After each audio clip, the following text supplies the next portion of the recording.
A tag is not a tie. Shall be. Is it a green tie? General Secretary Additional Deputy. Suggestion on what we can put to make this place good. Mr. President, I have two suggestions. The first suggestion with respect to the appointment of the auditor. That's not where we are now. Mr. President, because that matter to me, I don't think we have settled it. Deputy, Yes, Deputy. yes, Mr. President. It's not good when you're talking about morning, you start talking about night. On this part of the Constitution, what provisions that will gender and integrity. When we come here, you can make solution.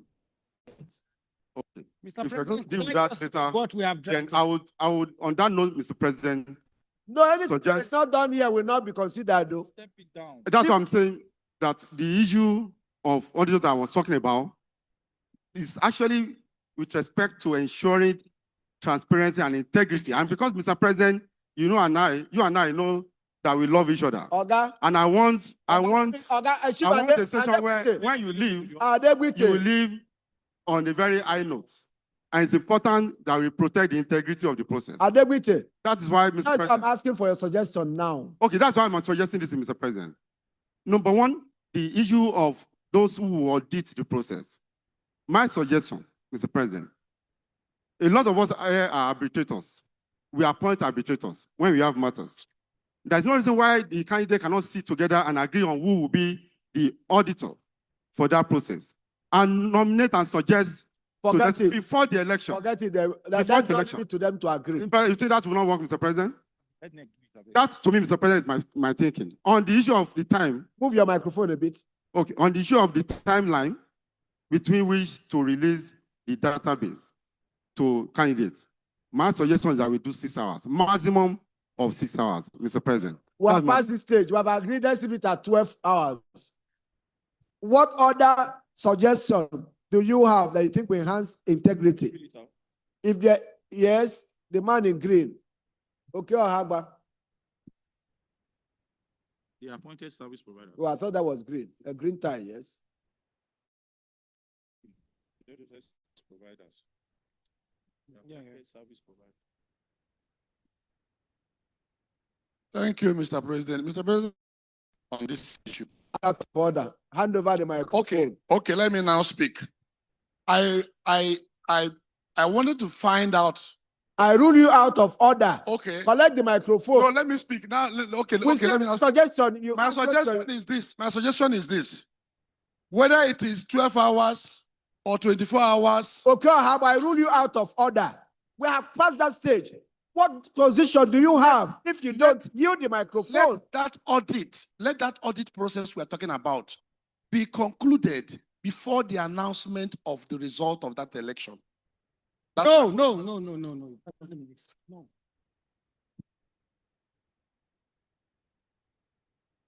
Results are announced immediately. You are seeing. You are give the microphone to Mr. Akongwe, sir. Results are coming up. Give the microphone to Yemi Akongwe. We are coming. We are coming. Thank you very much, Mr. President. First, I'd like to lend my credence to what my friend Chukwuka Ekwadom said. Draft a suggestion. And thank you for your openness and sincerity on this matter. Move your microphone a bit. Your word is a bit gabble. Thank you. I said I am openness and sincerity on this matter. But didn't Where concern me. you are It's writing not your an name. election rigor. Mr. President, this is an opportunity for you to write your name in gold, and you are doing so. Now, what I want to say is this. We're talking about post-election audits. Now, in addition to that, my suggestion is that even in real time, the issue of the back end that we're talking about, 60. back end that we're talking about, the chairman says that Mr. Akongwe, it will pay me to rule you out of order. I recognize it because I hear rumors you're running for election. And I would like to hear from people like you who have a dog in the fight, who will have suggestions to make for integrity, the speech making. So my suggestion is that the back end we're talking about, Mr. President, sir, that you know what goes on right now is that when we have agents, as we appoint agents to monitor the election, they sit down in a room and the results are being projected on a screen. That result is not the live result. The back end we are asking for is that let either all aspirants come together and appoint one agent who sees the votes as they are dropping in the back end. Mr. President, sir, Mr. President, you and I know that if someone has access to the back end and he sits there and the votes are dropping and now being projected again to another. I don't know about that. Me and you don't know. So back end is important, sir. Back end, I've never access seen to a back back end is very important, Mr. Hear President. me? Mr. Kongwe said, nice speech. Even though I don't know the way you said. What I want you to tell me, Yes, sir. what is your suggestion? My suggestion, sir, is that you also give access to the back end. Make suggestions. In real the time. clause. Sorry, did you listen to Clause. Mr. Bimbola? The clause we are going The to back end, Mr. Abimbola is talking about, Mr. President, is in opposition to what I'm talking about. Sorry. If I understood Mr. Sean Abimbola, back end is akin to saying strip yourself naked. In Yeah, real ti- Excuse me, please. It's also akin to you asking that you know how each individual voter voted. That would not happen. Mr. President, sir. You're asking that the entire data be stripped naked. You're No, asking sir. that the anonymity be taken from the ballot. No, sir. No, sir. Then don't use that word back end. It is vague, very amorphous. Okay, let me use another word. What I'm saying, sir, is that either all the candidates come together, appoint an independent auditor who can see how the votes are dropping in real time, and not when they drop, they're not projected to us when we are not there. Hold on. Where will they see it? Why would they see? They will key into the server. Oh, Mr. President, the server is in a particular location. Thank you. Draft this thing you're saying. yes, draft a clause we are going Draft to it. put in the Propose a draft of what you're saying. Put a draft. Or what you just said. What I'm saying, Mr. President, sir, is that there shall be that the candidates shall jointly appoint an independent Your IT expert. microphone is too close to your mouth. It muffles your speech.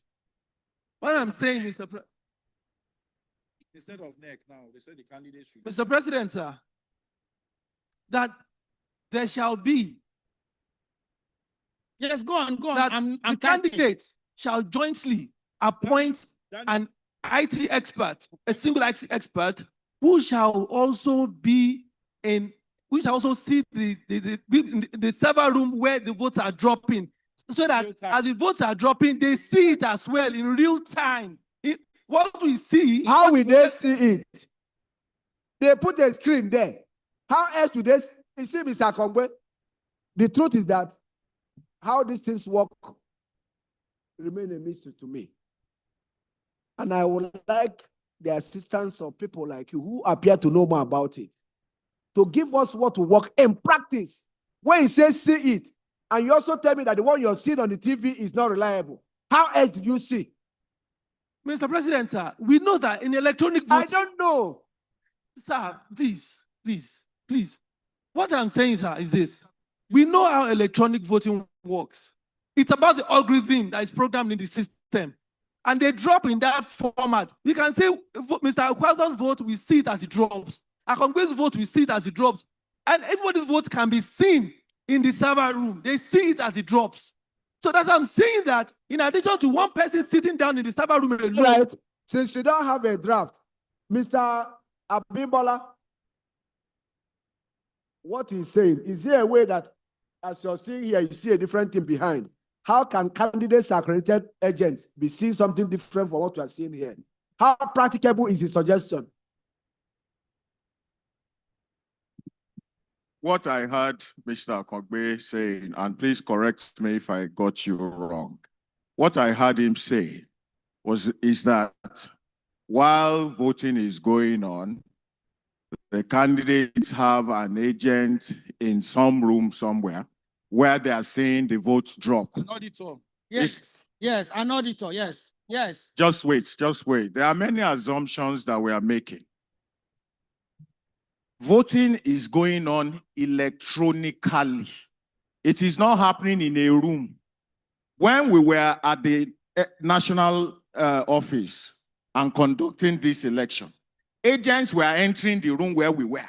Did they see us in front of a server? No. So back end is not a room. This is digital. We're not talking of a piece of furniture somewhere that somebody carries a chair to sit down and be watching. That's not how it works. Electronic voting is completely happening electronically. It is not happening physically. And so that's why the point I made was simply that appoint an independent auditor. That independent auditor will work with both ECMBA and the service provider. And that first independent auditor, it should not be a member of the bar, can be an independent company, a KPMG, an Alexander Forbes or whatever.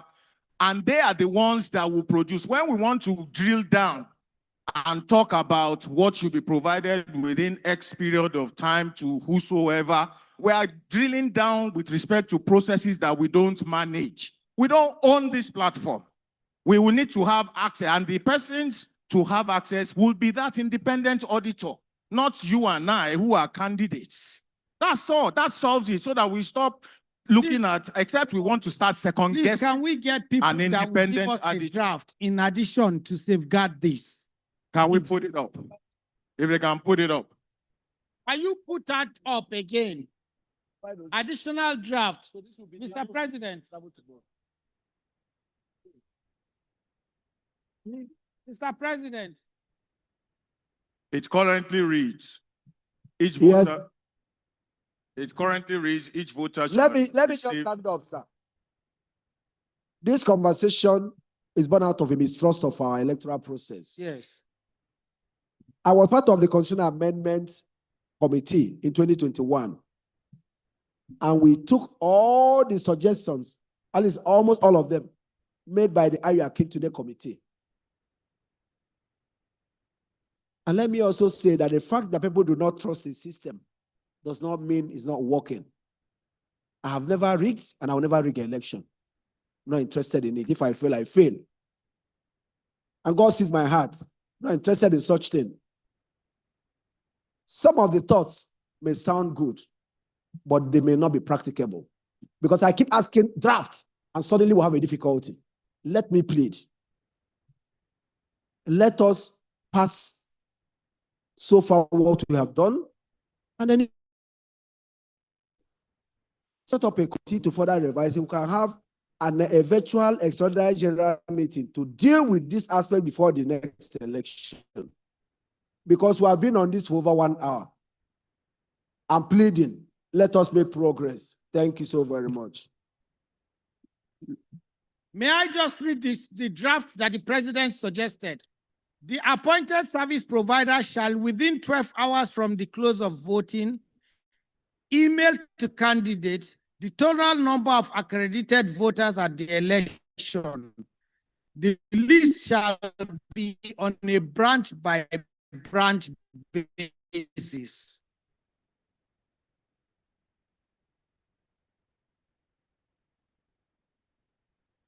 Let's move. Okay, so let us go to if the president. Sorry? Yes?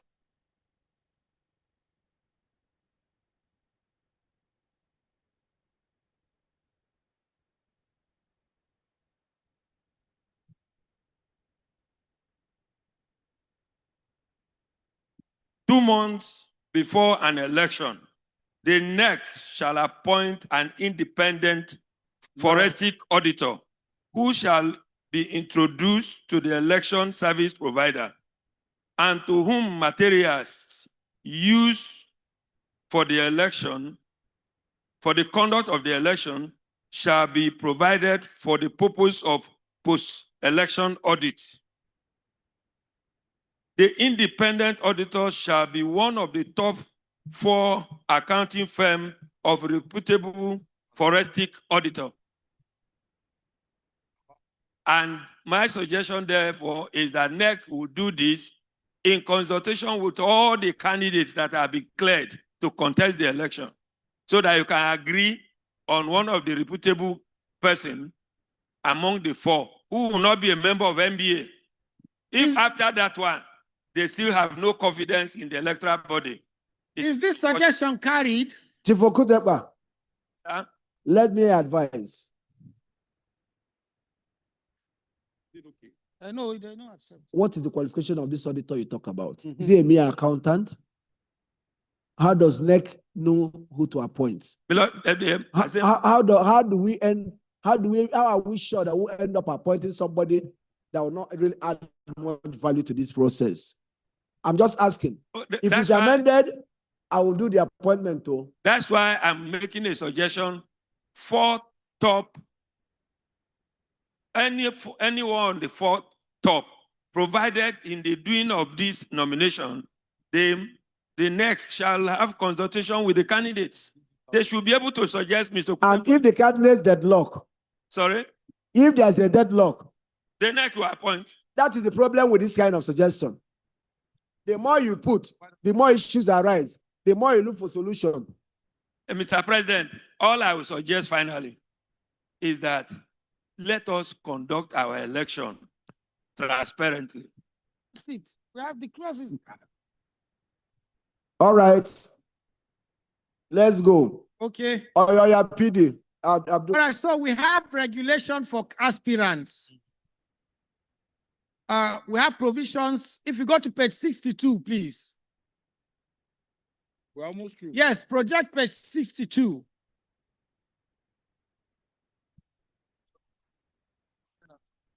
Nice. I'll go down. So there's nothing there. Yes, so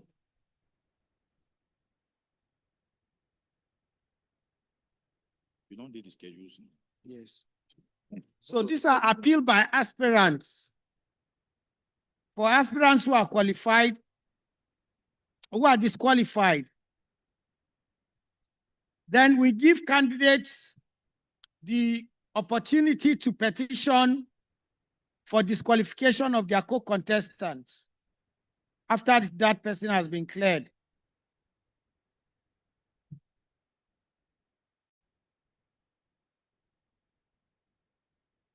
I don't think we have any issues with this provision. Go on, go ahead. Then result of the elections. I don't think there are any issues with these provisions also. You only introduced the issue of runoff. Move on, move on. Appointment of this one. This one. There is a robust, please go to page 63. Scroll down. Well, Page 63. Appeal. There's provision for appeal. And the procedure. Go on, scroll down. Page 63. Just appeal against outcome of elections. For appeal. Page 63. Appeal against outcome of elections. Just scroll down, please. Is part 10. Part 10. That just It's part 10. It's part 10. Yeah, definitely. Yes, sir. I don't even know what happened. What is it? This one, good. Where this guy they go? Part 10. Part 10. 63. Part 10. Oh, that's schedule. Yes. So it's just spacing. It's spacing. Is it your spacing? Document. Is it your Yes, so this is it.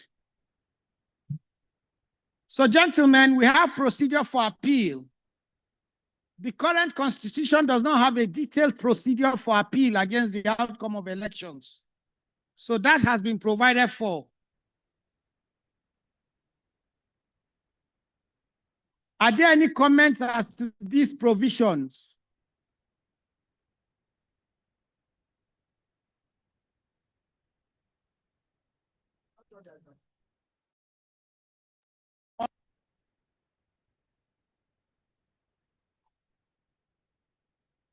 Please, we need to go back up. There's a provision regarding campaign funding.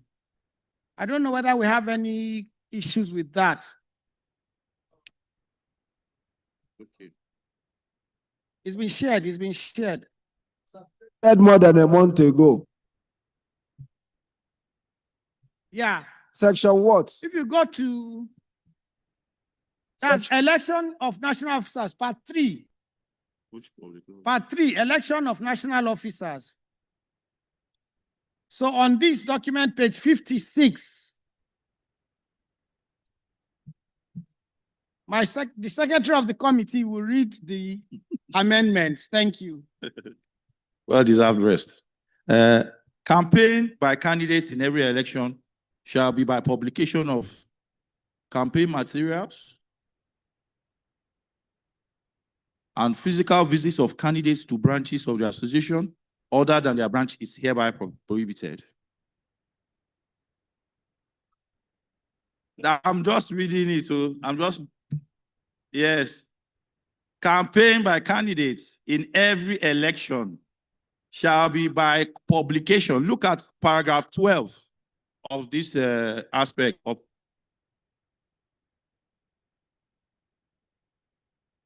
I'm coming, sorry.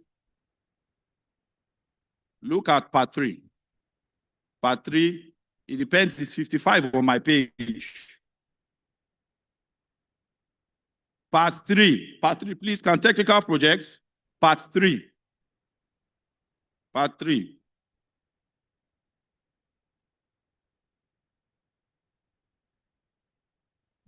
Part 3, look at paragraph 12. I read again. Yes, it's highlighted in red. It's a new introduction. Campaign by candidates in every election shall be by publication of campaign materials, online only. Physical visits of candidates to branches of the association other than their own is hereby prohibited. So the mischief behind this, if I can speak, please. We have a similar provision at branches where members are only allowed to campaign via the electoral magazine.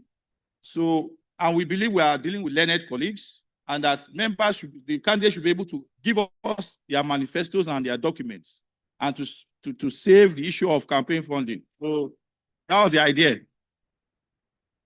Which part? Sorry, Paul, which part? Which part? Section. What? Part, Mr. President, that is part 3 and 12. I guess we thought we would fund the expenses of the candidates by having everybody submit in a document what they want to do for us. We are learned persons, we can read. But if you want us to see them every day, no problem. Hold on. Let us not be quick to shout no.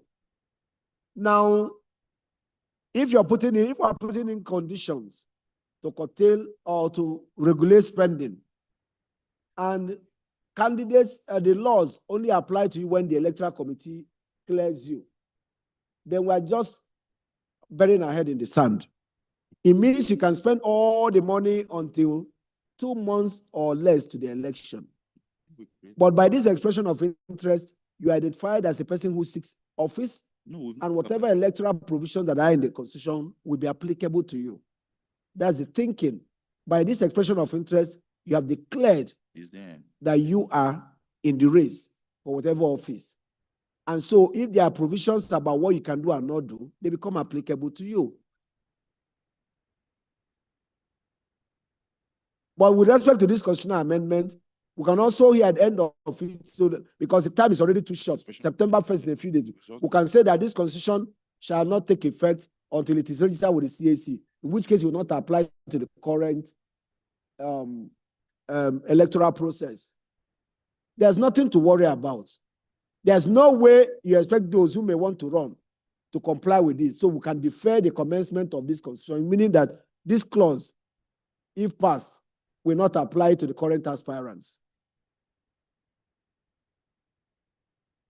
No, he's seen it. I know what the president is saying. Because it says September 1st.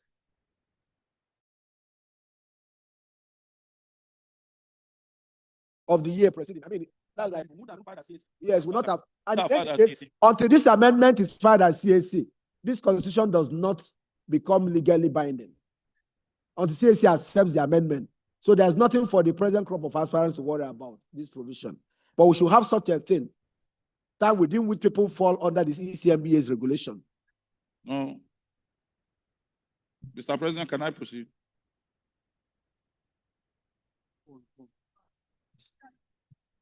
No, this is where I am. This is where I am.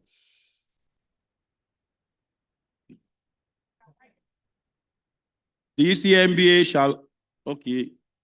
The issue of debate was introduced in section 13. I don't think we have a problem with that. And the venue is to be decided. So we have institutionalized the candidate debates now. So a debate must now be had.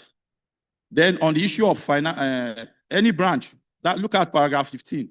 Can we go to the next paragraph 15 on that same page?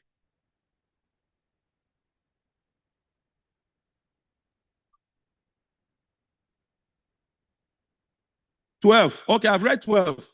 Yes, campaign, I've already read that out. Campaign by candidates in every election shall be by publication of campaign materials online. Physical visits of candidates to branches other than their branches prohibited. I've read that out before. Mr. President, sir. Which one? Mr. President, sir. Huh? I did not see branches. I am glad we're getting this feedback.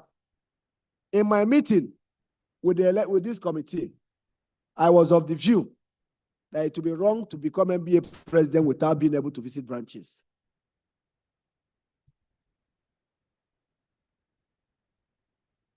Even though that may add to the cost of campaign, one should be able to visit branches, know what our members go through in their different jurisdictions, interact with them, know their needs. I don't think outlawing visiting branches is the best way to go. Otherwise, somebody can use AI or even become an AI candidate and be president tomorrow. We should show the candidates and interact with them. No So I'm glad with the reaction. But that was my view. I did not impose my views on them. But I think we should not, at this stage, outlaw people visiting branches. It's impracticable. And I gave them scenarios. If I go to do case in Ibadan and I'm running for office and I gather a brew and a few persons, I will happen to be eating and politics comes up, have I visited a branch? If I'm passing in Gwagwalada and they say they're having branch meeting, I say, Bama, I say, let me attend it. Have I visited a branch? So let us not have a provision that you can breach and excuse it away. That's my honest thinking. If the members agree, we'll expunge it. All right. It's carried. Mr. President, your direction is gone. So do we agree that members should be able to visit branches to campaign? So we are deleting it.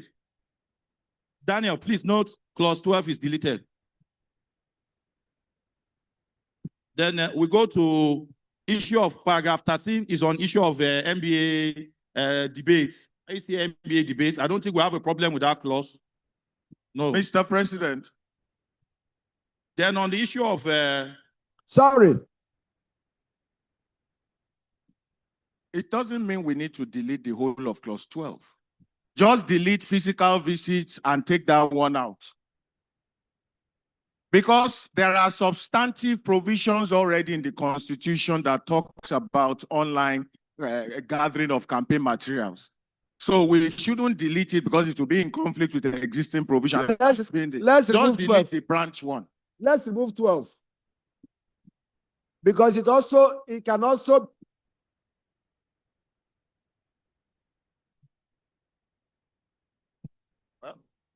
If you give me the account detail also. Go there now. I'll transfer it. Go pay for the fixing. Go now and do it. I'm paying for it. Start going.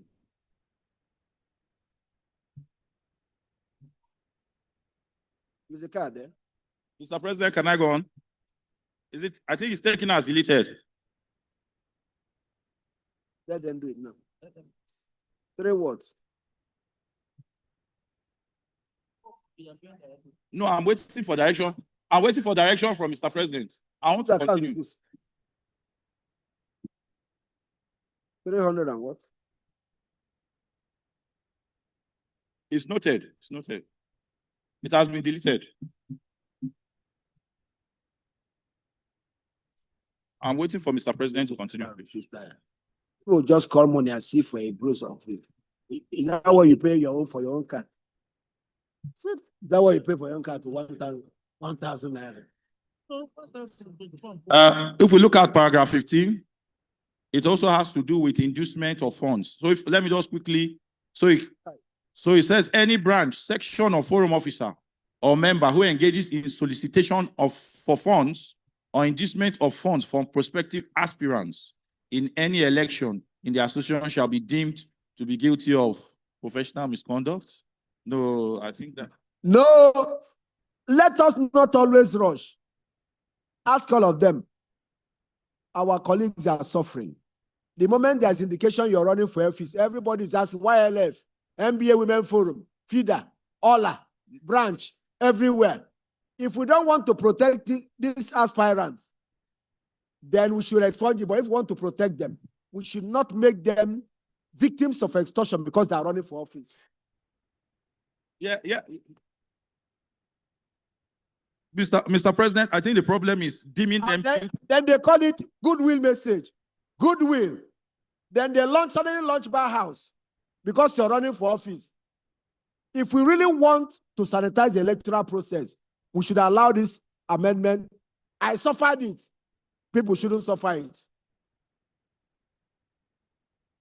Mr. President, if we can tweak it to say shall be investigated for misconduct and referred instead of deeming them guilty. Let us buy it. What we do is a different thing. Let us agree that they should not solicit. How we handle what they do is a different thing. I think for me, even any branch chairman that does it or secretary should be suspended from NEC.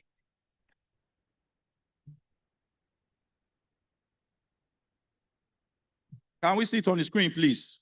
Paragraph 15, please. Can we see it?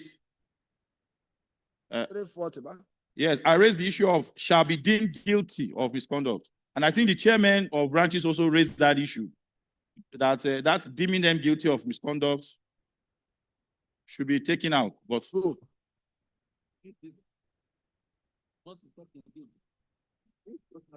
let Ibro talk. Let another side of Ibadan talk.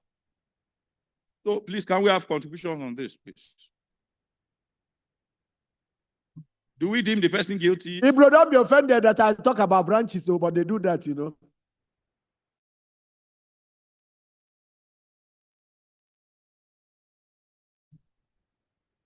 Yes, on the part of the chairman, we also frown at the MBA deeming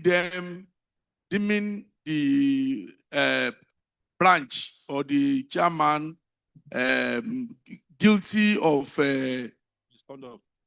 No, guilty of professional misconduct. Yes. We feel that it should be changed to investigated and recommended for disciplinary action. I think that is appropriate. Yes. That's our position. Then the candidate too should also be guilty of the same if he also agrees to toe that line or is the one soliciting. It should also be recommended for disciplinary action. The branch chairman said they are opposed to banning hangouts. Chief Adeni Iquadri, you may wish to talk about it. Hangouts. Mr. President, you remember that one too? Yes, we branch chairman feel it is it hinges on the capabilities of candidates to interact. In my branch, for example, sometimes we invite candidates at our own expense. We do not ascribe meeting candidates to them hosting us. In fact, we frown at it. So to just generally say that candidates cannot meet, how else are you going to engage? We have deleted that, sir. All right. Does any of the prospective candidates have a view on this? What do you people think? We don't have any prospective candidates, Mr. President. Yeah, Musbah. But then I'm just wondering, if I gather people to tell them why I'm running and to entertain questions from them, have I hung out? Mr. The weather is very hot and I provide water. Mr. President. I'm just wondering. Mr. President and the entire House, please, sir, we're dealing with a serious matter. And I think this is very important, even from our experience in this conference. Sir, the young ones, the women, they are now drinking their life out, dancing their life out. Let us define what is a campaign. Here, you heard the section, people into the future. We have an engaged discussion. In a situation where party must be aired every day, we are throwing parties, people are spending money. Are we selling conscience? Are we possessing conscience? We should be sincere with ourselves. The young lawyers will come up and say somebody is paying 20,000 naira. Some of them cannot even get, the women cannot get maternity leave. We're not addressing that. They are ready to dance. We want to go into different centers. We want to gather ourselves to dance. How does that improve our practice? Why can't the candidate, why can't campaigns be limited to the branch office? Engage your people there. Let us discuss. Don't let us spend these people out of life. Because the truth of the matter is that if they dance, they buy a lot of alcohol, they buy a lot of food. At the end of the day, nobody is going to give you anything that is tangible. Because if you are spending, look, what moral justification do we have to blame the politicians if our presidential candidate will be spending 1 billion naira to campaign? This is madness.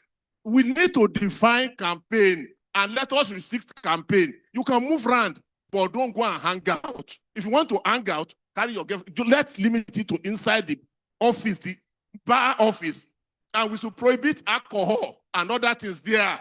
No, candidates should not buy it. Mr. President. Should not buy alcohol. Candidates should not buy alcohol. Go and drink your own. Silence. Silence. Mr. President. Well, the meeting seems to be telling you, don't go there whenever you mention alcohol. All right. Mr. President, I would have said that. Hold on. Now, this provision got me thinking.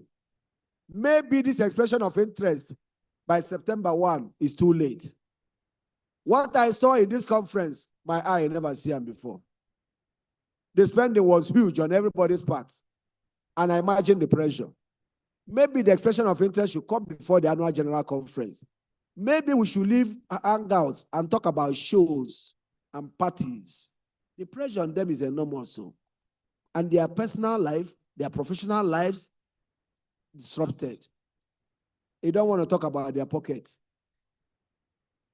Let us know what is practicable and take this as an opportunity to try to protect them. I fear that someday, all it takes to be the bar president is to outspend every person. And what easy way to capture the bar than by funding somebody to capture the bar? So let us look at this. This is actually one of the most important parts of the amendment process we are going through. And let that day not come when you can provide the best leadership at the bar. You can't because you don't have a deep pocket. I also don't know whether that is the impression. I know that you have to break eggs to make omelets, but we shouldn't break all the eggs in a crate. So finding the balance is very important. Can we find it? All right, let's take suggestions. Mr. President, I thought I could read the clause out that is there. Yes, read the clause. Let us know what to take out and what to leave. Yes, no aspirant or candidate acting by himself or through his friends, because we have friends of. So nothing like friends of Afamos, yes. Agents or privies and the likes. Please go down. Please go down. Please go down. It's 17. Shall organize, host, participate in, or support the organization and or hosting of shows, hangouts, parties, or similar events in relation to any election in the association. Any aspirant or candidate who violates this regulation shall be disqualified from participating in the election. That's what we came up with.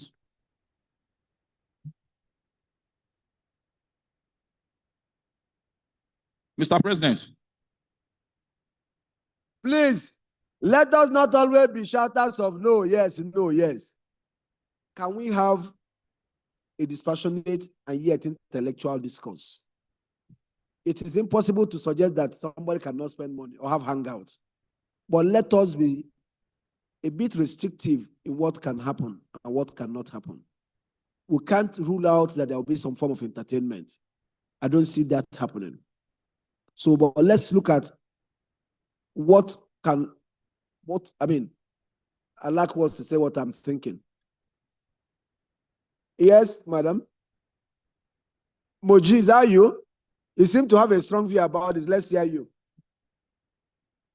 Please, technical, can we have the mic? Mr. President, this section 17 is perfect as it is. And I'm speaking as a woman that is called to the bar, who had the opportunity to see the wall of past presidents of the Nigerian Bar Association. So I believe that someone like me can wake up in the morning and have that ambition to be the president of this bar. And this particular one can protect me because I do not believe in spending stupendously just because I'm running for a post of the president of the bar. Thank you, sir.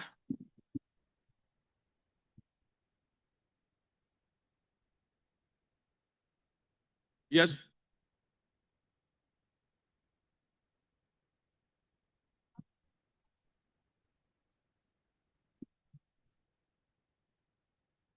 Mr. President, I want to add a little to this section. Mr. President, if we want to tell ourselves the truth, we must be holistic in everything we do, especially this period that the issue of election has become a problem in Nigeria. And as lawyers, we must live by example. I want to suggest or make an input to this section that past NBA presidents should stop following aspirants to anywhere. Secondly, we know they have the right to support whoever they want to, but it speaks volume once they do that. And secondly, a sitting president of Nigerian Bar Association should not in any way show interest in any candidate, because it suggests an anointed candidate. And that is the reason why we have not been getting it right. Let us live by example. Thank you very much, sir. Mr. President, it's Mr. President, sir. I can't recognize you. Mr. President. Mr. President.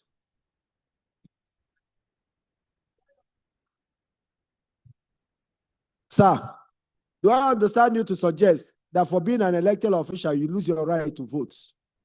Because it is coextensive. If you can't support a person or have sympathy, or you can't vote. So why don't you also say that no elected official should vote? It's not what I'm saying, sir. Sir, I said that in as much as any individual. So how do you determine that a sitting president or branch chairman is supporting a person? By act of omission, we know. This is the major. Yes, How? by conduct, we know. And then It if you is find, happening. hold on, if you find out by this your action, this your subjective action, what do you do? What we are saying that No, I'm asking, when you now find out, what do you do? if it is inserted in the constitution, if we find out No, hold on. duty Just put of the microphone close up. And what do you do? Let us not make suggestions that are impracticable. no, they are. It's Mr. an President. impracticable, I'm sorry. Well, Mr. President, I think it is subject for the House to throw their voice to this. Yes, but that is the truth. This is democracy, and everybody is entitled to his or her own. Because tomorrow, I still have intention to contest as president of Nigerian Bar Association. And I wouldn't want anybody seen as an elected candidate to have preeminence over me, whom I know maybe I am better.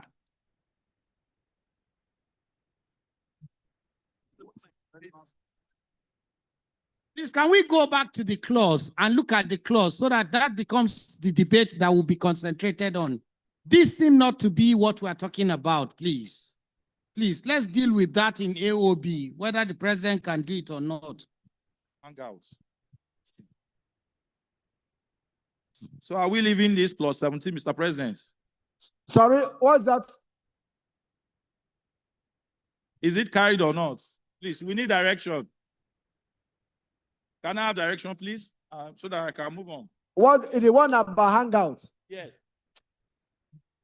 I think we should remove hangout, but then maybe parties and shows.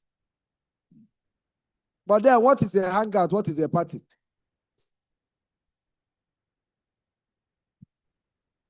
Sir? When we drafted this, we know you can have town hall meetings. You can have seminars. You can have educative, but not hangout and parties and that demean the profession.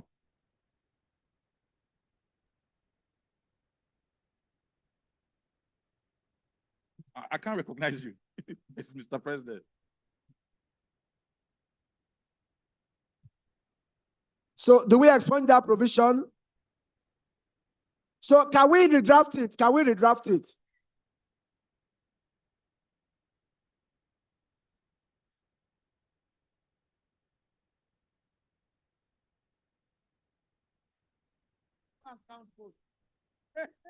Because it's a debated issue. I can see it's not so clear cut. Let me say that at this stage, we are doing what they call clause by clause consideration. We should be able to do this stage by consensus.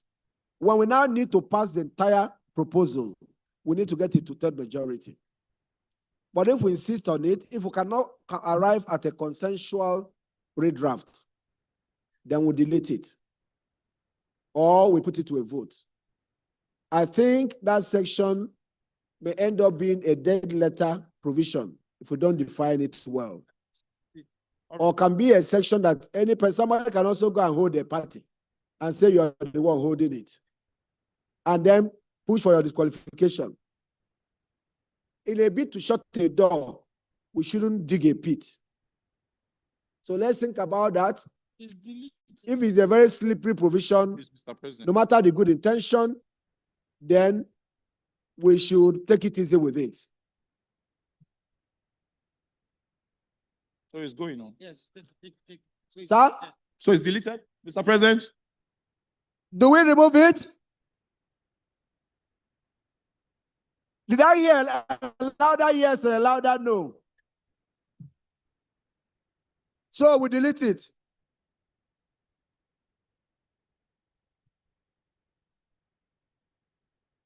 It's taken as deleted. Mr. President.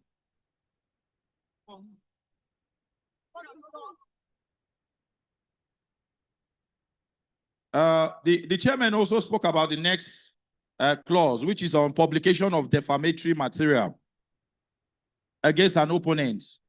This complaint of slander and as the ground of disqualification. The chairman, I don't know if they are here, they had a position on this clause on defamatory publication by candidates. So can we have the position of the chairman?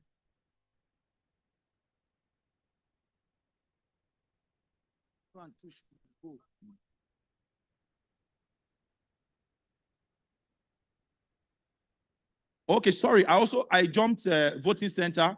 Paragraph 16 deals with voting centers. Yes. All branches are prohibited from setting up voting centers for their members and representatives of during elections for national officer and general bar council. I think this is one provision we should allow to pass. Yes. Voting centers are being abused. Yeah, only help They are desk. being used to coerce people, and sometimes people's intention is taken away in the guise of helping them to vote. But it's up to the general meeting to Mr. President, there's a provision for a help desk. Set up official help desk of the branches.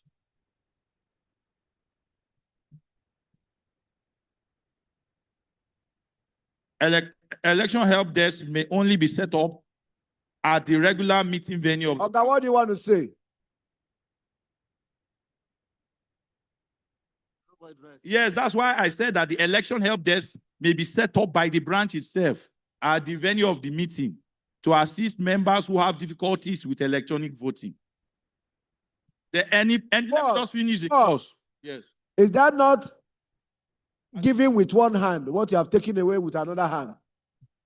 If we are outlawing it, let's outlaw it. A help desk is another name for voting center. So if we're outlawing it, let's outlaw it and be done with it.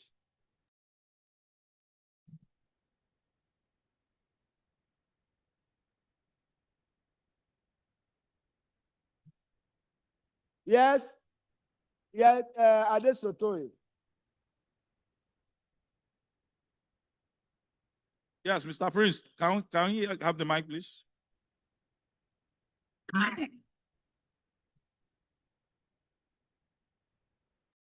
Thank you, my president. My name is Prince Adebi Adetosoye. Now, my observation is, if you look at the time where branches and interested parties set up this voting center, it's usually 24 hours before the election. There is no decision that can be made within that time and the time that the voting centers are being set up. No, Prince. What did they call them? Voting centers. Yes. They get ready and they become operational once voting ends. Opens. Let's be honest. That's what I'm saying. Hold on. Let's be honest. It robs the vote of his anonymity. People are maybe pressurized into voting for who they don't want to vote for.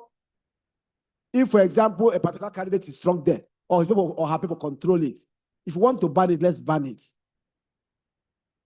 But let's not try to justify that nothing has started. It is aimed at the election itself to vote, and people eat and drink there. But if we think that is harmless, we leave it, but not because of this argument. You're not properly dressed. Speak through another. Don't worry, I will see who wants to. He has talked before. There's somebody that has been raising his hand behind. I'm coming.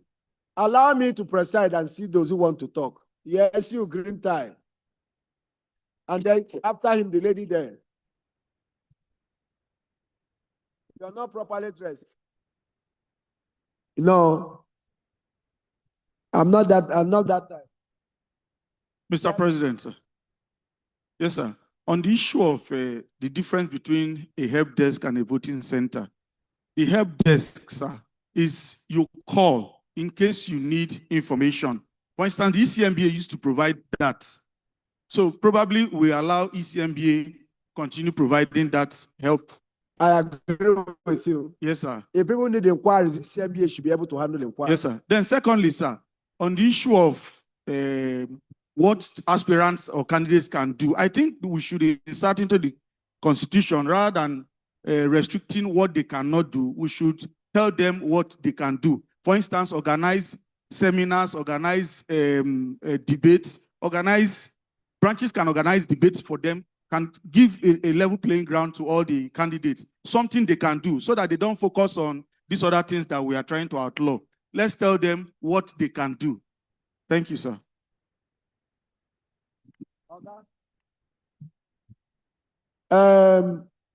You were branch chairman. Yes, sir. I was. Yes, sir. Branch chairman will transmute into a new type of monster. They will fix the debate and insist you come. And it just be a question of problem, changing name.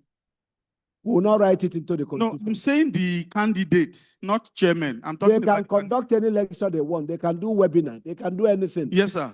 Nobody has outlawed it in the constitution. And no, what I'm saying is instead But of to say branches should start organizing debate for them, I think that's one thing we should not be in a hurry to introduce. I agree. I am saying that we should tell candidates what they should do because the balance is election spending and reaching out. So how do we help them to reach out without making them spend too much? Please. Yes, sir. I didn't tell you how you run your campaign and you won. Once you know what is not excluded, you know what you can do. I can't be your campaign advisor. And that is why, in recognition of the fact, you may sit, please, that candidates don't always have this opportunity. That's why we had a session created yesterday called Facing the Future. Because we reckoned that would be probably the only opportunity they would have to address a session in the course of the AGC. As we evolve, we get better. We'll find a way. We may even maybe find a way to even say at a NEC meeting, candidates may address NEC. We evolve. I don't think we should explain. We're not their campaign managers. Never, don't forget. So I will not be able to answer the question in the way you posed it. Yes, madam. There's a lady after you there. And then I'll come to you, Musbao. But you're having too many bites at the cherry. Thank you, Mr. President, for the privilege. I want to stand on the existing protocol. My name is Agnes Anaisi Fache Omuya, the Vice Chairman of Buhari Branch. Of what? Mr. President. Buhari. Branch, Abuja. My intervention or my comment on that voting center, Mr. President, is that it should be expunged from the Constitution because voting center from experience is a last-minute center for campaign. And when people gather there, it is also possible for the aspirants, especially those ones that are close around there, to bring enticement, gift, entertainment to that place. So we are electronically compliant. Whoever cannot vote should go to a business center or call the son or children to assist. So let there be no voting center. We can do it on our own. Thank you very much, Mr. President. Yes. So what is our position on this clause? Are we keeping it? Are we expunging it? So we should allow voting centers to continue? Should we allow voting centers to continue?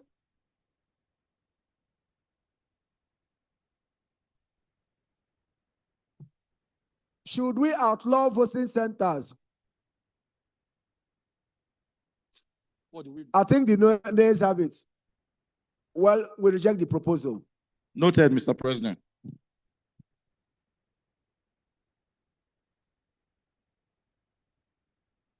I was earlier talking about clause 19. Can we go to clause 19? We have dealt with 17 and 18. 19 deals with 19 and 20 deal with 19 deals with defamatory material. And I think the chairman have a position on this. There's a feeling that it should be expunged by the chairman. I don't know if their representative is here. Publication of defamatory material as a ground of disqualification. That's what's in 19. Yes. Chairman Ibadan.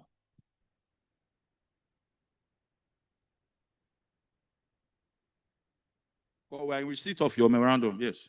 Yes, it is a considered view, as heard recently by the LPDC, that defamation is a civil matter for the courts to determine. So if we decide to say that somebody had written a defamatory statement on somebody, and we have decided to determine it on our own, we think we have usurped the power of the courts. I don't think so. That's our. There's a provision in the bylaw for branches. Yes. That if you use insulting or something language, you can be disqualified. And that is Hold not on. defamation. Why should it be? It's a question. We change the name to insulting. Yes, we can. We can, but we don't want. Can we find that similar provision in the uniform bylaw? It's about regulating language. Derogatory. What if derogatory? We can use those ones. Using the word defamatory offensive. Yes. We can find derogatory. As the president pleases. But All right. we do not. We are Let us change comfortable it with to the word derogatory. defamatory. The idea is to sanitize the language of campaign. Very well. Very well. Or offensive. Agree. Offensive. Offensive. Derogatory offensive language. Fair enough. I think that's carried. We change Mr. the President, we agree, but in addition to what Ibrahim has said, you can't refer to this LPDC. That's the point. LPDC. In the Okay. Let's stop it at the person being disqualified.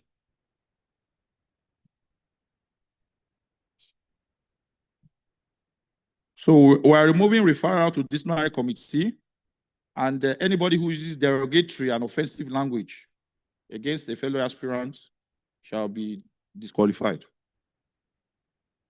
Then, clause 20, any aspirant who supplies false information about his qualification shall be disqualified from participating in the election. Of course.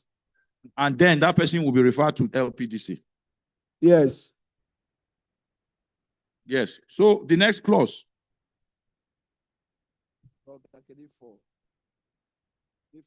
Have you been paid? Have you been paid? Yes, it has changed. Sorry, please. So please, I'm now going to 21. Sorry, we have deleted some clauses.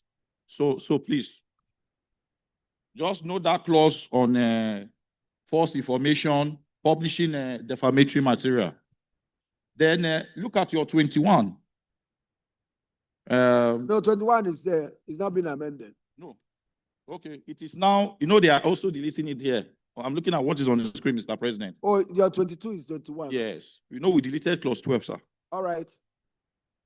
No branch, section, or forum of the association shall invite prospective aspirants to sponsor their events in an election year, except such an aspirant or candidate is a member of that branch, section, or forum. Any branch, section, or forum officer who invites prospective aspirants to sponsor their events in an election year shall be deemed guilty of professional misconduct and referred to disciplinary committee for sanctions. Sorry, Paul. Yes, sir. Sorry, Paul. Yes, that's what I have here, sir. Sorry. If we say aspirants should not sponsor programs, it shouldn't matter whether they belong there or not. It shouldn't. If we don't want them to sponsor, we should leave it at that. We should not make an exception. And we have already said no section should invite them. This one contradicts it. So since we have agreed they should not sponsor or be asked to make financial contribution, we should delete this first sentence. We already said they should not be asked to sponsor. We are now making an exception. All I need to sponsor is to go and join that place. So let's remove it. If we want to be fair, let's be fair. We either accept something or we reject it. Because what we took away, you're returning. Do we agree that we should remove this?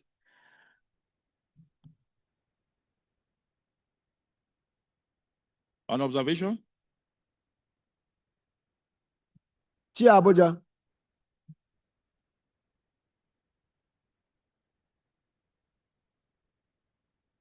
President, I seem to disagree with this last position, and very simple.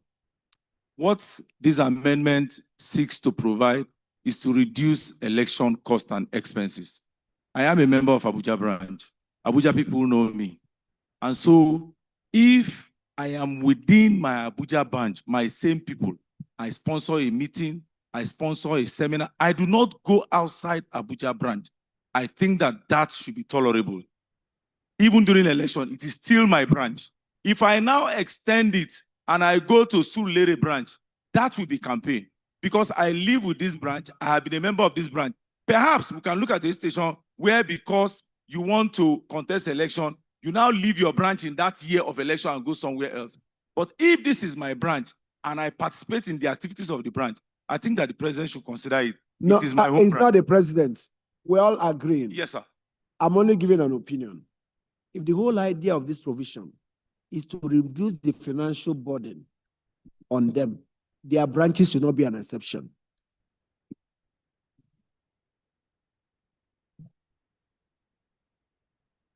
Yes, Mr. Chio Abimbola. I'll come back to you.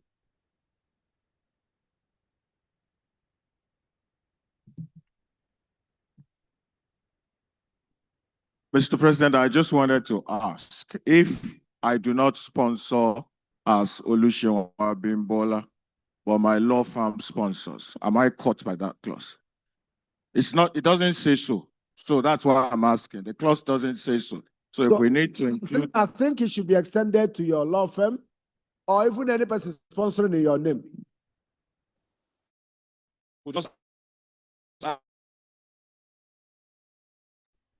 Law firm, business associated with the person. Daniel, please note that.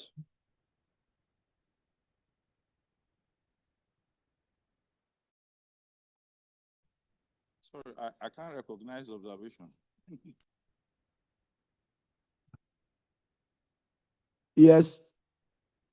Yes. Microphone. Yes, please.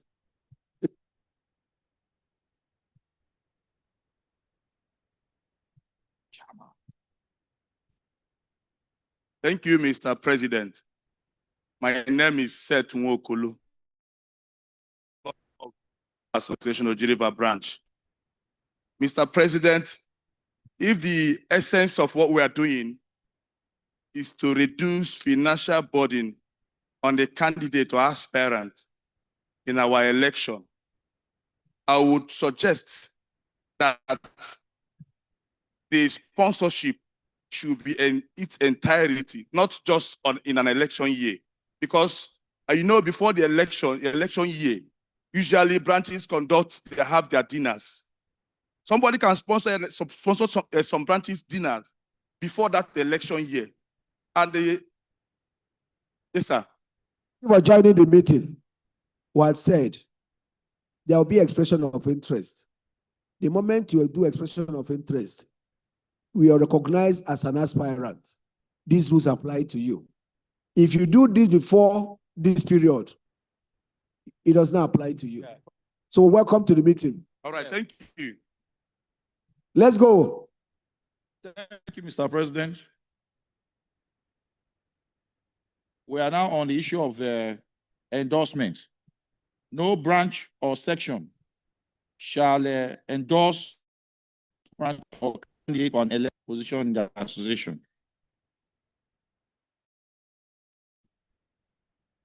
So that's what it says.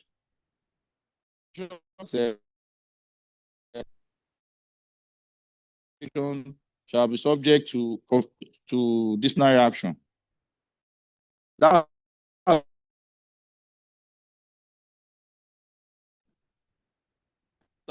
on the Yes. Does anybody have a problem with?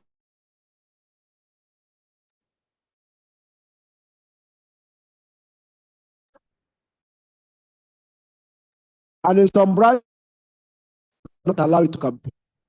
It shouldn't be allowed. It emasculates the voice of people who may not go with the majority, who should be allowed to thrive. People should be able to freely campaign anywhere and everywhere and anytime. So I think we should not oppose this. Yes, please.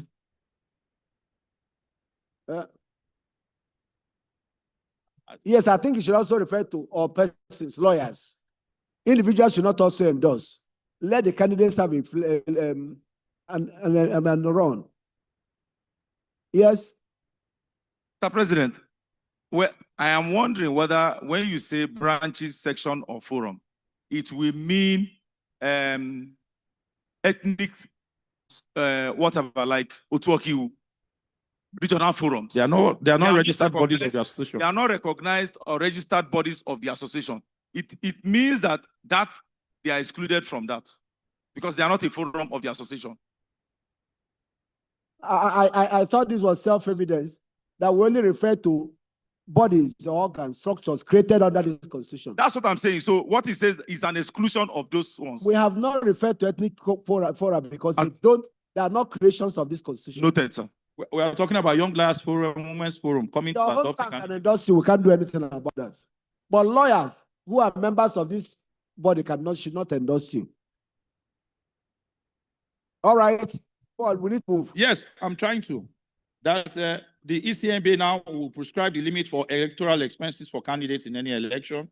Any candidate who violates the prescribed electoral expenses spending limit shall be disqualified from participating in the election. Do we have a problem with this? Move. For expenses. Paul, be rolling. Okay. That means we are finished with part 3, and the only relevant section now we're moving to section of into representatives of the General Council of the Bar, and the only insertion is paragraph 14, and I read: in the event of death, incapacity, vacation by resignation, removal, inability to act, bankruptcy, conviction pertaining to fraud or dishonesty or conduct unbecoming of a legal practitioner, the president shall recommend to the National Executive Council a replacement of the affected representative. Yeah, that's okay. There's a lacuna. If you notice, in the last election, some regions, they don't have full complement of reps to the GCB. Even though NEC exercise that power, there's no clear cut provision in the Constitution. I don't know if we can now include it to enable NEC few vacancies that may occur in the GCB, observing the sharing formulas contained in the Constitution. Is it because, what about the LPA that talks about election? So in the event that any particular zone does not have the complete number of reps, because it says not less than 6 for each zone, the NEC shall fill such vacancies for that zone. I think it's better. So we'll draft it and put.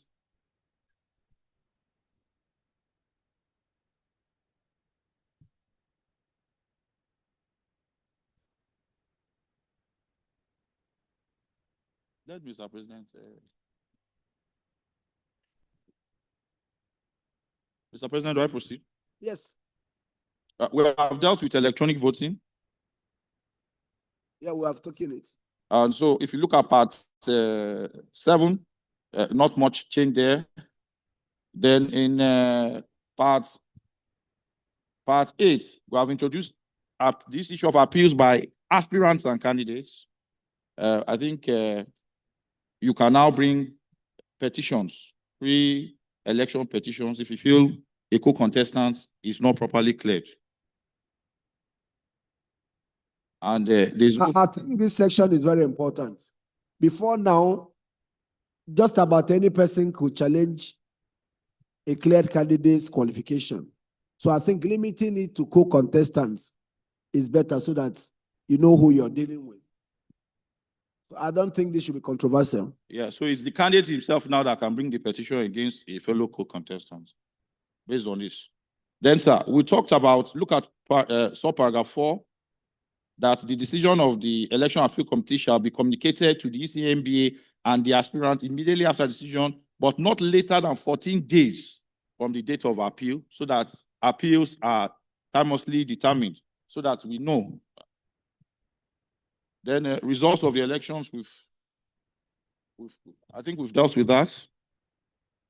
And we introduced in part 10, appeals against outcome of the election, the procedure. So the procedure is clearly spelled out there, Mr. President. So I go to the uniform bylaw. And the major issues with the uniform bylaw are at paragraph 4. Paragraph 4.1, if we can go to paragraph 4.1. It's on good standing. So, in addition to his or her annual practicing fee, a member is in good standing if, in addition to paying your bar practicing fee, he or she has paid her annual branch dues and other financial obligations to the branch as and when due for at least 3 years immediately preceding the date of the application, unless he or she has been enrolled at the Supreme Court for a shorter period of time, that's new weeks, or he or she has recently relocated to the branch within a shorter period of time, which shall be then the threshold point instead of 3 years, provided that a recently relocated member has provided evidence of payment of bar practicing fee to his former branch. So those are the issues. So it also helps newly relocated members. If you have just come. Do we have any objection to this? Do we? All right, let's go. Yes, so the only major thing is that we noticed that there was no tenure for elected officers of the branch. We've now put it, the branch executive committee shall consist of paragraph 6.1. Page 6.1, it's page 64 of mine. I don't know whether it will be there, 6.1 of the 6.1. After annual dues, you will see officer and members of the branch executive committee. You are not even on the test schedule. Please go down. We're on the uniform bylaws. Go down. What is the problem? We have dealt with good standing, which was paragraph 4. Yes.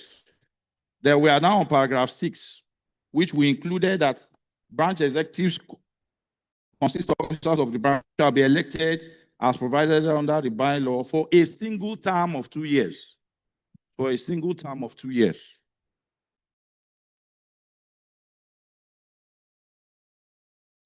Then you go to paragraph 8, sub 3. So the chairman shall preside over the absence of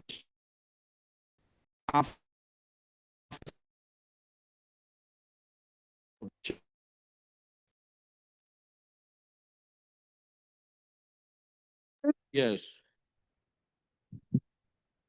You have a problem with branch having a meeting? Set. What is the objection? Microphone, please.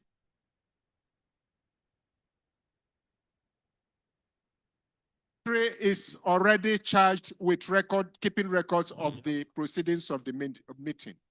And in the absence of the chairman, first vice chairman, vice chairman, there are other members of the executive. My persuasion time. When it comes to ESCO meeting, it is the assistant secretary that takes minutes. When it comes to this situation, may please let's leave it as proposed. Set, please. As the court, please. I beg you.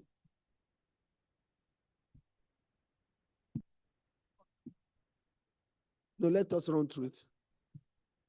Another correction is the expanded ESCO, the one that has co-opted members, and the elected ESCO were both called executive committee. So just like NEC was changed to council, that expanded one was also changed to council to distinguish between the two and to remove any confusion about who constitutes what. So there's nothing controversial there.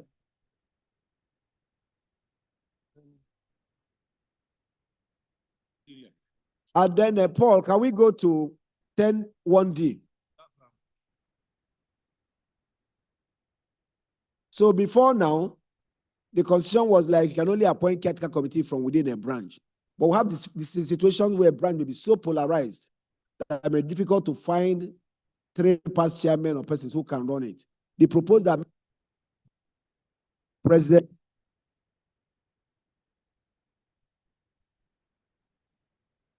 not necessarily from within the branch, so as to conduct the election and restore normalcy to a branch. Do we approve that? That's the weak yes. Do we approve this? Yes, no. Please. I understand that we have not had lunch, but if we can, well, the controversial areas are being. Then we have the provision for quorum.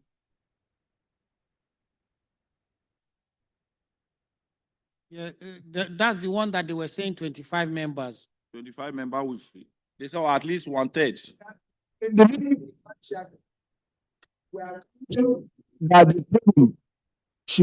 That provision should not be amended. Mr. Quadri, speak your mind. The chairman says we should leave the old provision, we shouldn't amend it. I'm sorry, I forgot. Please note it. 25. So in other words, we are reverting to what was, right? Yes. That's the position of the chairman and secretaries. 25 members. Then the human rights funding has been also approved. No, the position of the chairman was Overruled. Not accepted. Yeah. Not overruled. Not accepted. Human rights accounts and welfare account. 10%. 10%.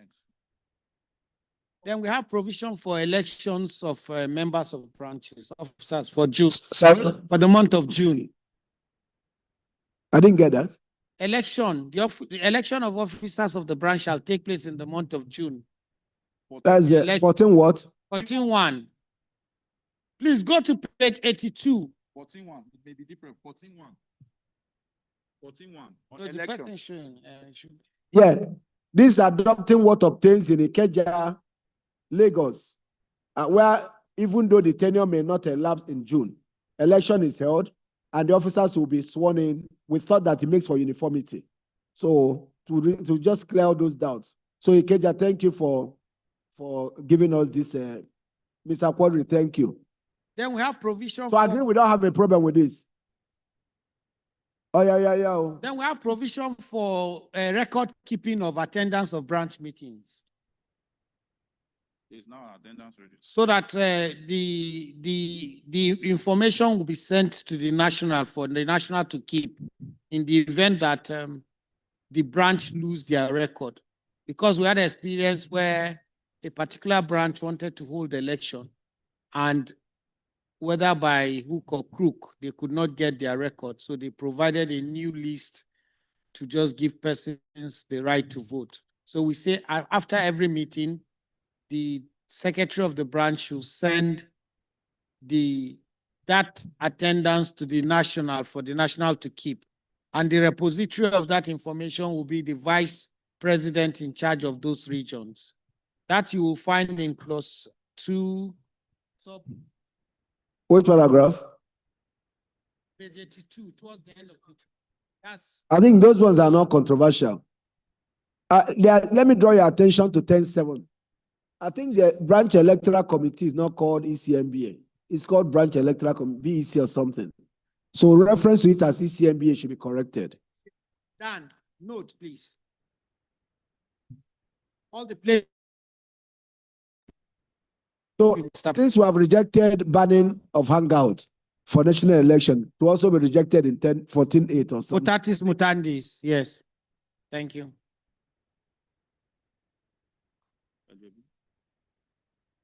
Then there should be renumbering. No, eligibility to vote is not numbered. That will be. It will be renumbered. Yes, all the renumbering will be done after we have accepted everything here. Sorry?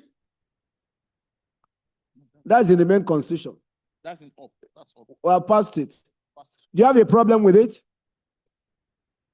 Yes, you have written on social media that the notice should not be given to GS but to Vice President. May I correct you, sir? The General Secretary keeps the record of the association. The General Secretary is deemed to know those who belong to branches, while the Vice Presidents are constitutionally empowered to encourage the creation of branches. When it comes to verification of records, respectfully, that is the work of the General Secretary. And it has always been that applications are given to General Secretary, not Vice President. I know both of us want the Vice President to do work, but not this one. May I plead with you to let it be? Please. Okay? Okay?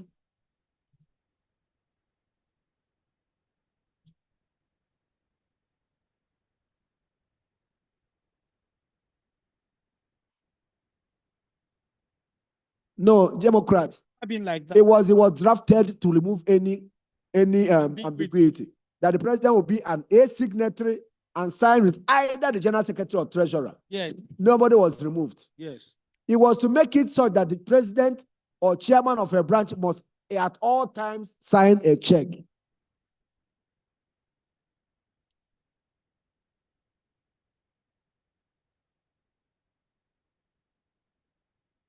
No. What's the problem? The president has to be the A signatory. Of course. Of course, president is a signature. So the General Secretary can sign with him or Treasurer can sign with him. Yes.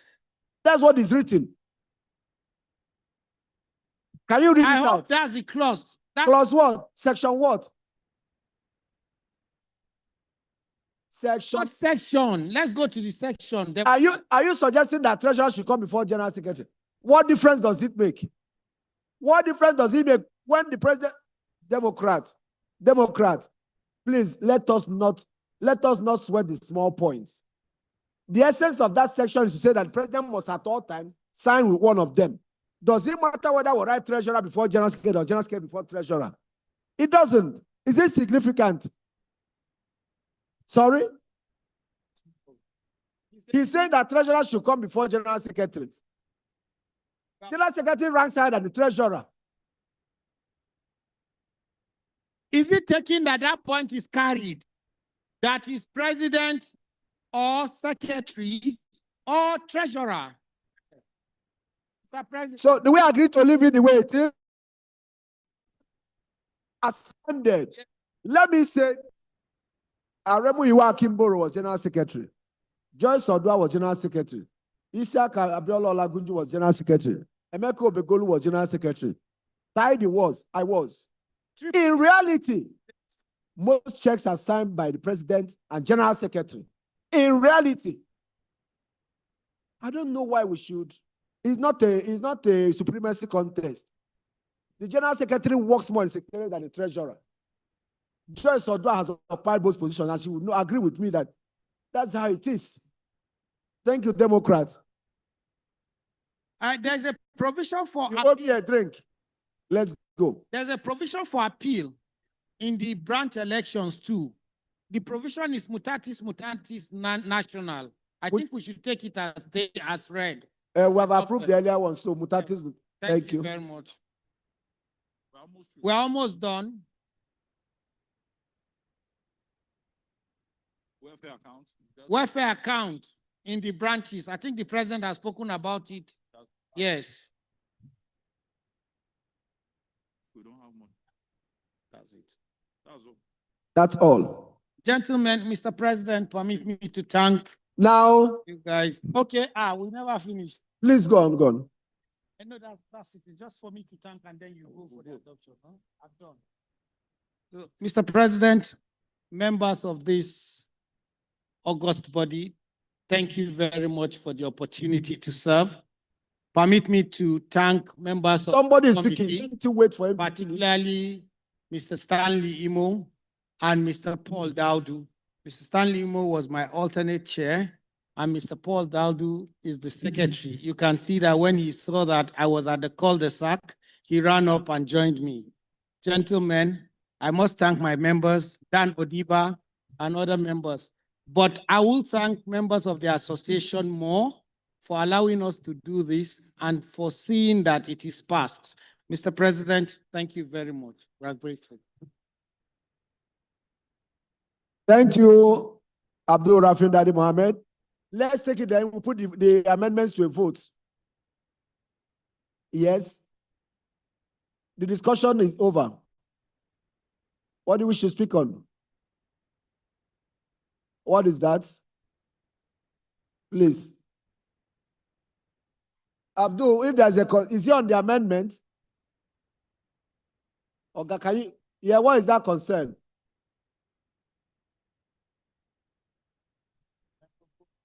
Yes, what does he say? Read part 7 of what? Of which schedule?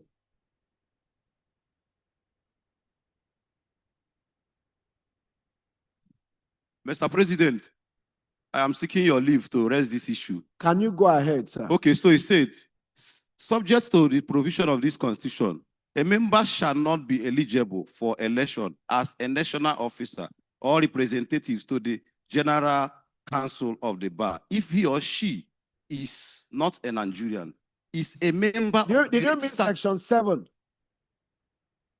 No, this is part 7. It's a national officer, so it has to be section. Okay, yes. Then he's not a Nigerian. He's a member of a registered political party.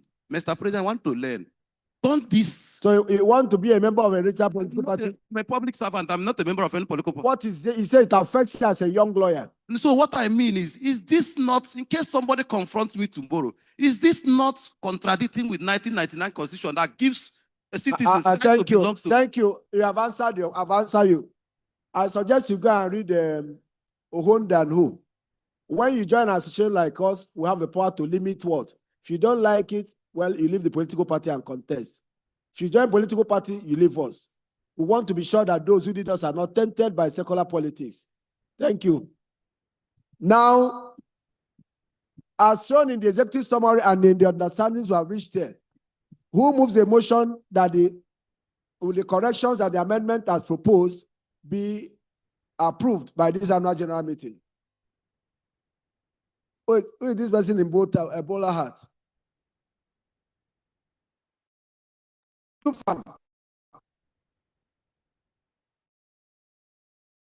Moves that the proposed amendments be approved by this annual general meeting.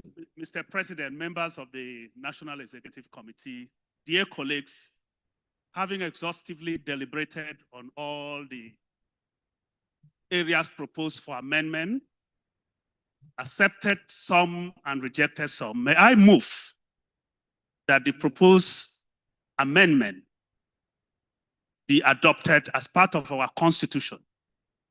Thank you. Subject to the amendments. That's why I said, having accepted some and rejected some. Ibrahim Lawal, do you wish to second? Who is that? Is that Tammy? Okay. Well, both of you decide on who is seconding.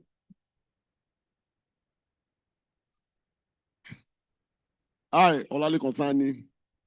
Talk your name well. I know about the best way they write. No, know your name. Olale Konsani, THANNI. I know. I support.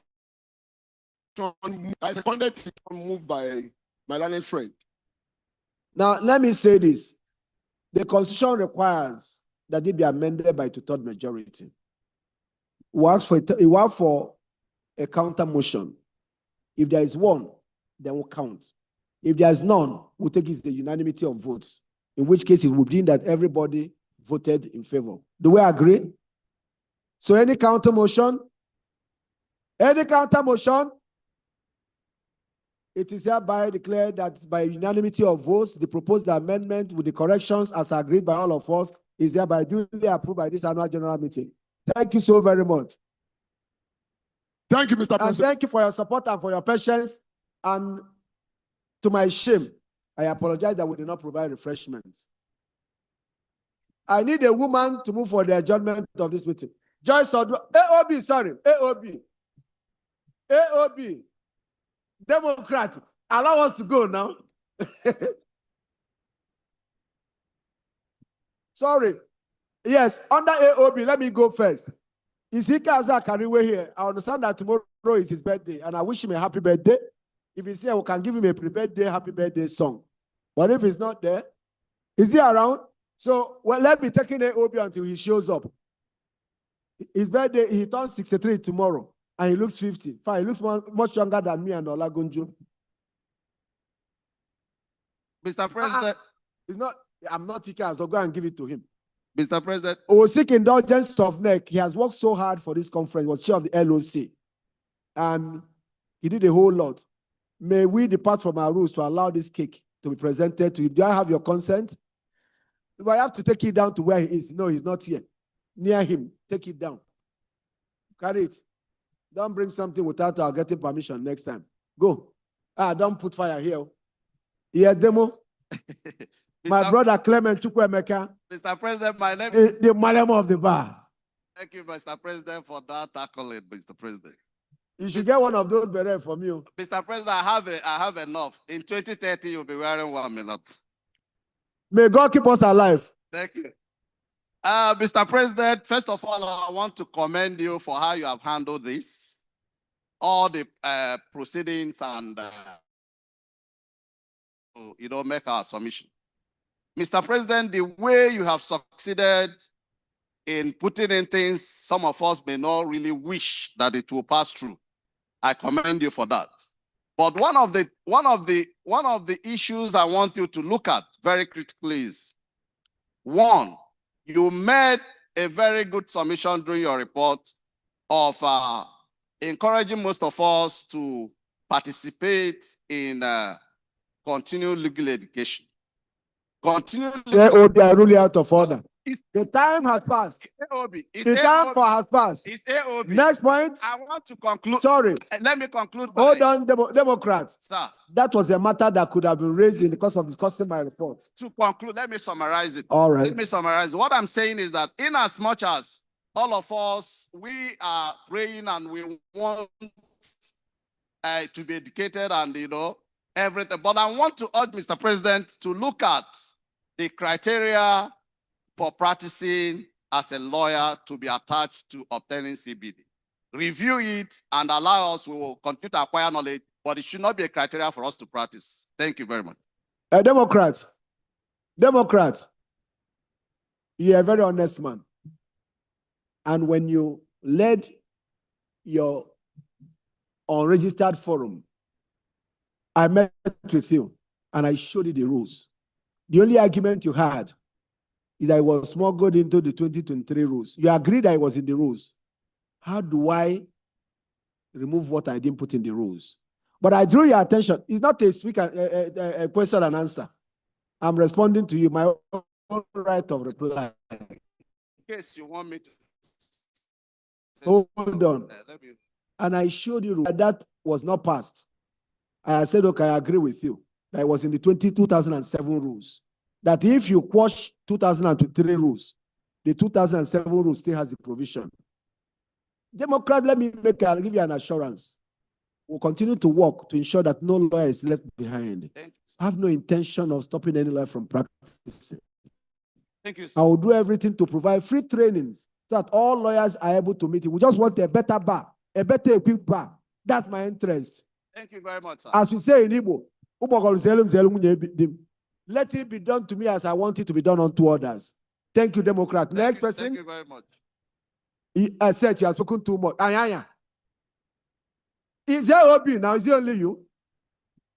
You don't talk for other side.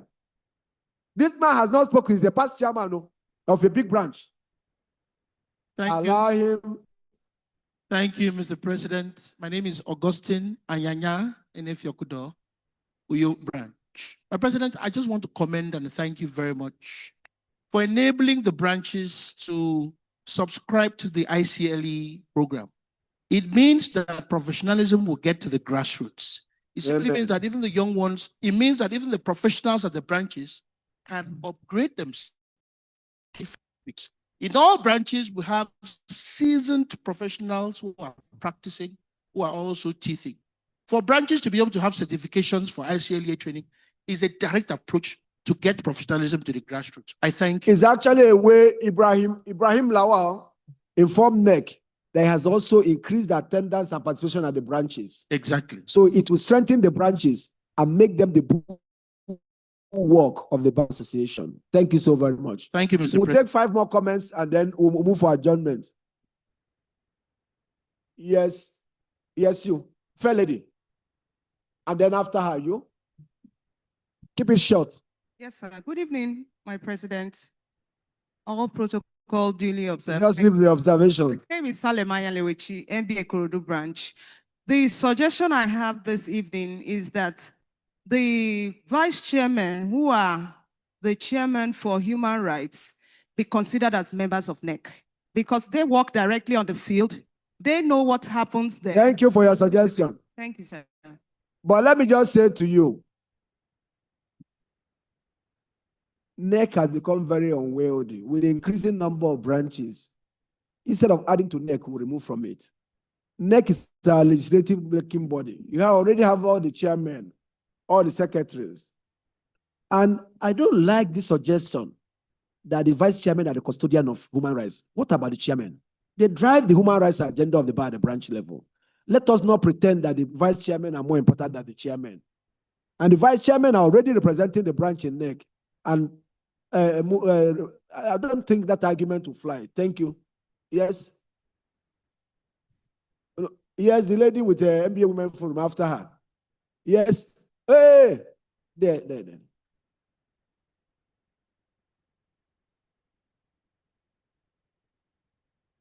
I do fear you. Oh, yes. After that lady, Additional Adegbite, but you've been talking now. What is your name? Okay. Thank you, Mr. President. My name is Uchoma Nwogu, and I'm from Port Harcourt branch. I want to first appreciate you, Mr. President, on how you handled the amendments today and your openness, especially as it concerns the electoral integrity of our national elections. And I'm happy with the stage we're at. We have made a lot of improvements. I want to suggest that the NEC and the ESCO, because I believe that if the service providers are aware that there's an external audit that audits whatever they do, they will make sure that they deliver. I believe that during the NEC meeting, for either appoints and concluded that after the elections and where there's any issue, that the NEC shall meet to appoint an external provider. No. They will. All right. Lady standing up.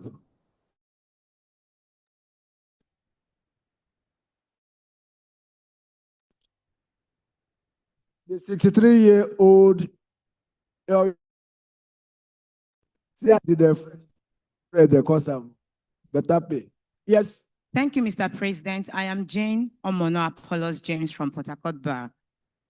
Mr. President, sir, I want to start by thanking you, your leadership, especially all you've done so far as a father. Two things I want to.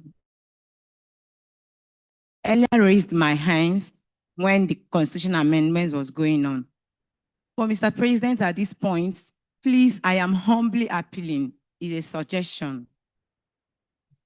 Being that I have worked with a lot of aspirants in the past, I am appealing in that clause of the Electoral Commission should work to curtail the cost of spending.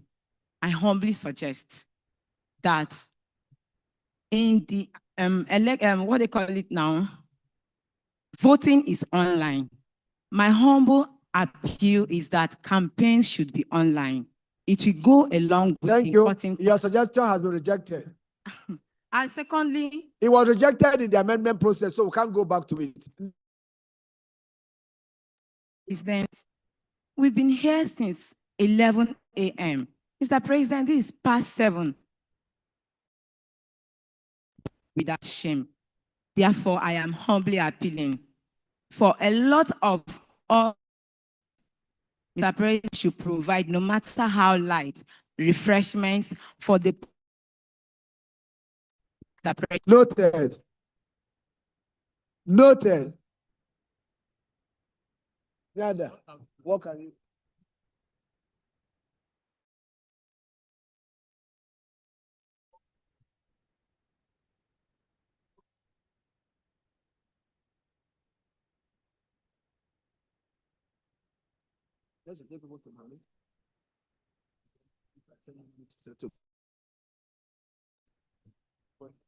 No.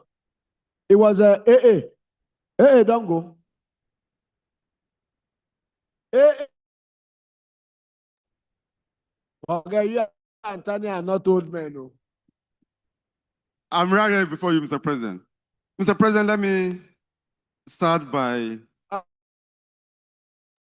your executive, the Central Planning Committee, and of course, the local organizing committee, local organizing planning committee, for the very well planned and delivered. Send up for doing a wonderful work as the chair of this year's conference planning committee. We owe you a. My Lord.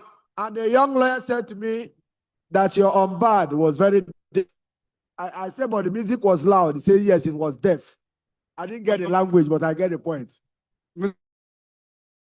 Parents in power, they will do wonderful. You are a past general secretary, he is a past general secretary.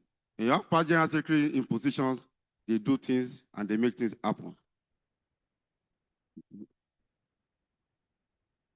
Mr. President, sir. I hope you're not suggesting that only past. I have the experience, Mr. President. Mr. President, yes. On a second note, earlier in the course of the meeting, we took a decision.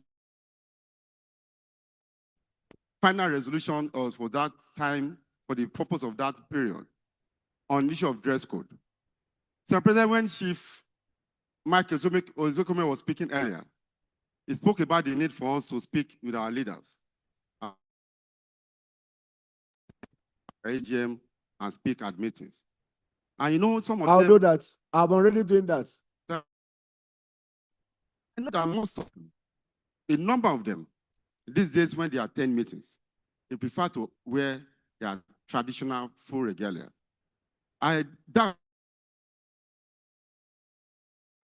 we want to stop a sheep, assuming he's wearing a native. If we are taking this as a resolution, we know how to pass that information across appropriately, or we review that decision, or give Mr. President the power of discretion when addressing members, especially when it concerns such leaders. That's my position. Giving them too many exceptions. So that's why I would prefer. Olowo of Owo, even though he was a first-class monarch in Ondo State, would always come out impeccable. Sometimes the Emir of Lafia, they could have come out in their turban, but they don't. It means. Thank you. Thank you, Mr. President. Yes, in Tufa, do you move for adjournment of this meeting? And microphone.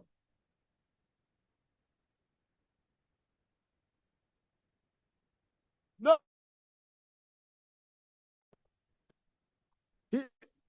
I recognized him before. No, you recognize me.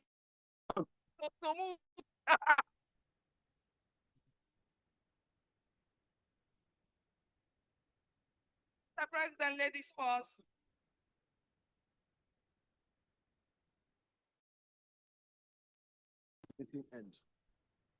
Thank you, Mr. President. Most grateful. Before I move this motion, I want to commend the president. Yes, my senior brother. Were you now second? Okay. Thank you so much to commend you, to say you have conducted this meeting beautifully well, with poise, and it shows what we are talking about. Thank you. You made it peaceful, because it's something, especially when it comes to amendment of constitution, you know the battle that we can have in the process. Thank you very much. And we know that by next year it will be better. So have you moved that motion? Move the motion for the adjournment of this meeting. Now, before Ntufa Mbaokweni seconds the motion, the short out song to Chief. We want to have some meal. Our Tanyada will take care of them, but at the Mami market. Apologies for not making arrangement. Yes, can we see? At the moment you second the people will start. You may sit while we stand to sing.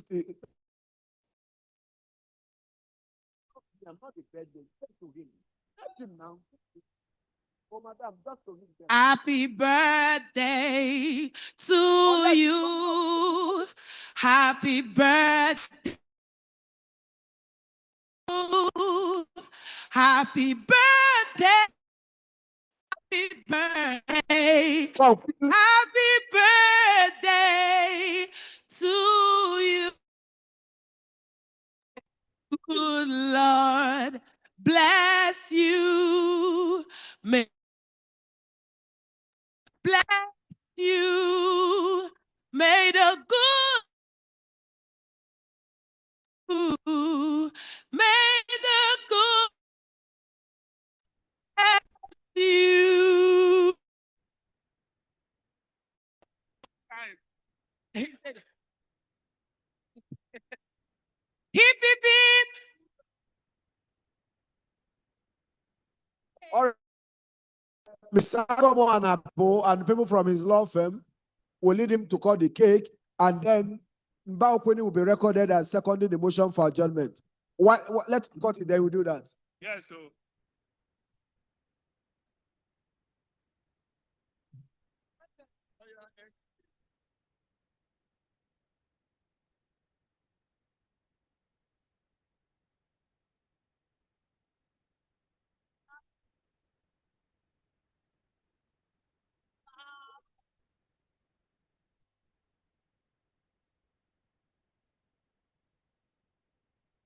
Mr. deeply humbled, my learned friends, Mr. President, this is very humbling. And it makes me want to serve the NBA more. Thank you very much to the great leader of the NBA, Mazi Alpha Musigwe.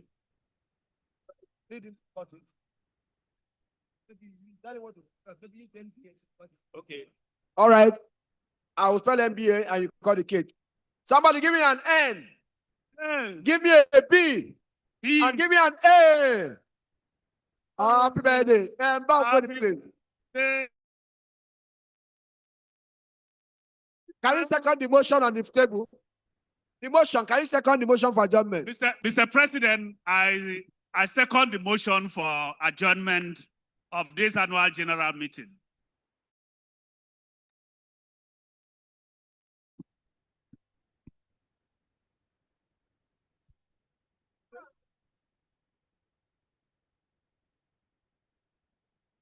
Gentlemen, please, let's all meet at the Mami Market for dinner. The president is hosting everybody to dinner there, and then we'll sort it out. Thank you.